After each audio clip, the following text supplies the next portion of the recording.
آئی جی jail خانہ جات پنجاب مرزا شاہ سلیم بے کی کرپٹ اور ڈیوٹی میں غفلت برتنے والے ملازمین کے خلاف کارروائیاں تیز۔ آئی جی جیل خانہ جات نے سینٹرل جیل ڈیرہ غازی خان کا رات کے وقت اچانک دورہ کیا۔ محمد جاوید اور مصور حسین وارڈنز دوران ڈیوٹی موبائل پر فلم دیکھتے پائے گئے۔ قانونی تقاضے پورے کرتے ہوئے نوکری سے برخاست کر دیے گئے۔ محمد ذوالفقار وارڈر کو بطور انچارج کچن نامناسب صفائی پر نوکری سے برخاست کر دیا گیا۔ محمد شہباز وارڈر کو دوران نائب ڈیوٹی مین وال کے ساتھ بغیر ٹارچ کے پایا گیا اور نوکری سے برخاست کر دیا گیا۔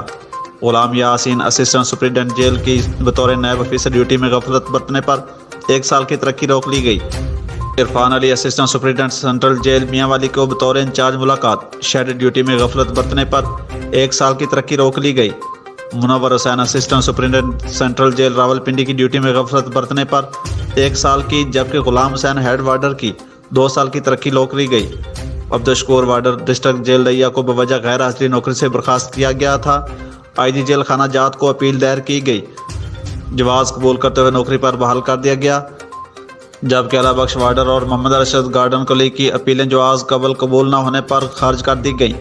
آئی جی جیل خانہ جات پنجاب مرزا شاہ سلیم بیگ نے ملازمین کو اپنی ڈیوٹی خوش اسلوبی سے ادا کرنے کی ہدایت کی ہے۔ جامعہ انفیہ قصور میں مرکزی جماعت اہل سنت پاکستان کی تحصیل قصور کی باڑی تشکیل دے دی گئی۔ اس سلسلہ میں تقریب حلف برداری کا انعقاد کیا گیا، جس میں حافظ القاری غلام شبیر نوری پرنسپل جامعہ غوثیہ نوریہ گاؤں دفتوا کو نائب ناظم اعلیٰ تحصیل قصور منتخب کیا گیا۔ تمام عہدیداران نے اپنے فرائض نیک دلی سے انجام دینے کا عہد کیا۔